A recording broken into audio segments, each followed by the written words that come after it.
Ce qui est recherché, c'est de mettre en synergie les différents acteurs. Ceux qui sont porteurs de technologies, ceux qui sont porteurs de moyens financiers, les partenaires financiers, les politiques, donc tous autour d'une table ou de plusieurs tables pour discuter sur différents thèmes pendant 2 jours afin d'apporter des solutions aux défis qui se posent au développement énergétique de l'Afrique. Évidemment, aujourd'hui, rien ne peut se faire sans cette importante dimension de la gouvernance qui est la transparence. Comme vous le savez, notre pays a déjà pris des options très fortes à ce niveau-là, par l'ITIE que vous connaissez tous, mais également par un ensemble de mesures que M. le Président de la République a pris pour rendre transparent toute la gestion de ces ressources qui, comme vous le savez tous, appartiennent à la nation tout entière. Quand je dis à la nation, ce n'est pas seulement pour nous qui sommes là, mais y compris les générations futures. Vous êtes au courant de la création du COS-Petrogaz, qui est un conseil d'orientation qui est chargé de réfléchir sur les grandes orientations que le Sénégal doit adopter pour l'exploitation de ses ressources. Il y a également d'autres institutions qui sont là. Il y a une structure opérationnelle au niveau du ministère de l'Énergie qui est le GES-Petrogaz, qui est l'outil opérationnel du COS, et plein de décisions de ce genre qui tendent à rendre transparent ce qui se fait dans le secteur. Vous avez suivi la publication de tous les contrats pétroliers. Je pense que c'est un acte très éloquent pour prouver le souci de transparence des autorités. Ben, comme vous dites, c'est une nouvelle découverte qui annonce des choses assez intéressantes. Disons, au niveau aujourd'hui, les évaluations ne sont pas terminées, mais on parle déjà de 15 TCF. Et si je fais une comparaison, avant on était à 20 TCF sur les premières découvertes. Après l'autre puits était à 5 TCF. Maintenant on a un puits à 15 TCF pour une première évaluation. Les évaluations vont continuer même pour les premières découvertes. Et je pense que, comme on le dit, le Sénégal est en train de se positionner au rang mondial des leaders mondiaux en termes de potentiel. J'en ai pas tellement. Je dis simplement que ça va rendre davantage les choses transparentes. N'importe qui aujourd'hui peut se lever et contester une décision. Ça prouve simplement que la démocratie est là, la transparence est là. On est très très ouvert et très relax pour adresser ces questions-là et répondre aux questions qui nous sont posées. Bah, dans le monde, c'est comme vous le voyez, hein, donc on fera une présentation tout à l'heure avec le professeur Favanek. Mais bon, lui, il va s'occuper du monde et de l'Afrique. Nous, on est plutôt peut-être orienté Sénégal.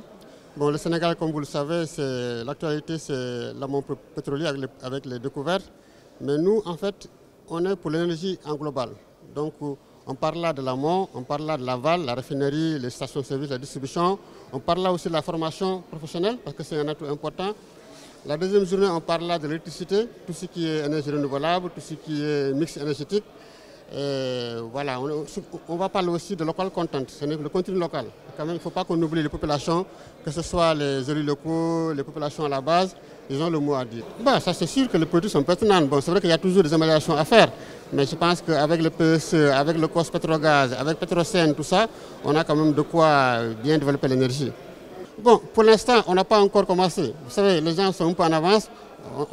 C'est normal que les gens s'activent, parce que quand même, le pétrole est quand même assez délicat. Comme il y a la malédiction, il y a le syndrome hollandais. Donc il faut quand même que les gens soient vigilants au départ. Mais je pense qu'au niveau de l'État, au niveau des sociétés même, les sociétés viennent avec un contenu même. Ils proposent même un contenu local. Donc je pense qu'il faut que les gens soient vigilants, mais il n'y a pas de raison d'être... Non, tout le monde doit être vigilant. C'est-à-dire que ce soit les journalistes, que ce soit les populations, que ce soit la société civile, chacun a son mot à dire. Il ne faut pas laisser, comme on dit, le pétrole uniquement aux techniciens, aux ingénieurs. Tout le monde doit avoir son mot à dire. Donc voilà. Bon, les résultats, on va les tirer donc, demain en fin de journée. Mais ce qu'on voit déjà, c'est qu'il y a en fait un rapprochement entre les acteurs. On a l'État, on a les acteurs qui sont sur le terrain, on a les étudiants, on a les journalistes, on a la société civile. Donc ce qu'on veut, c'est ça, qu'il y ait vraiment cette confrontation d'idées. Et puis après, nous, on fera des recommandations aux autorités. Oui, parce que déjà, il y a Petrosen qui est là, qui encadre, disons, l'accès aux ressources. Ensuite, maintenant, il y a le Cospetrogaz qui est vraiment là pour ça. Donc normalement, il n'y a pas de raison de s'inquiéter, mais comme je dis toujours, il faut quand même que chacun joue sa partition. Les journalistes, la société civile, les populations, chacun doit jouer son rôle. Voilà. Au début, on voit les juniors qui sont là. Au début, en fait, c'est les juniors qui sont là. Mais pour l'exploitation, on va voir des majors. C'est Cosmos, c'est BP, c'est Total, c'est ExxonMobil. Mais ces compagnies-là, ils sont très regardants au niveau de l'environnement. Donc je pense qu'il n'y a pas... Bon, il y a toujours des risques, mais je pense que ces risques seront bien calculés et pris en compte par les professionnels du pétrole. Les informations et de les communiquer à temps réel.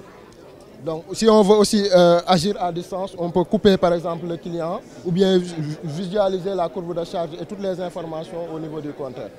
Donc c'est des compteurs qui communiquent. Donc l'intelligence tourne autour de la communication qu'on a à ce niveau. C'est qu'on veut faire le bilan énergétique aussi. Aujourd'hui, le rendement de Senelec est autour de 81-82%. Il y a 20% de notre production qui est perdue.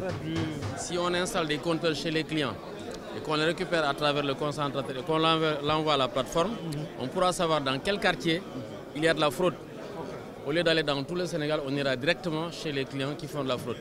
Donc ça participe à la lutte contre les pertes et contre les vols, mais également à améliorer le rendement du réseau électrique. Et on dit qu'il y a près de 20 milliards de francs. Et les fraudes faites par dérivation Ça, c'est les coupes de charge. Avant le compteur. Les coupes de charge qu'il imagine là, dont il a parlé. On va avoir la coupe de charge du client sur plusieurs années. Mais comme on connaît aussi les appareils du client, on va faire des simulations pour connaître quel devrait être son profil. Son profil, oui. Et tout de suite, puisque les clients en général, c'est le soir, ils ont deux circuits. Ils ont un circuit jour et un circuit soir. Et nous, on relève à la fin du mois. On ne voyait que l'énergie totale consommée. Oui. Avec ce système, on pourra savoir les évolutions. Notez, c'est bon, vous êtes informaticien, ça va être juste un système qui va nous dire ici c'est suspicieux, etc. Voilà. Okay. Et détecter les pics de consommation. Ah là, il faut mettre le paquet là-dessus. Il y a énormément d'avantages à utiliser ces systèmes et le WFM. Je suis burkinabé, je me suis installé il y a 15 ans au Burkina Faso. Et on avait fabriqué à peu près 30 000 petites lampes sur la base de lampes à pétrole.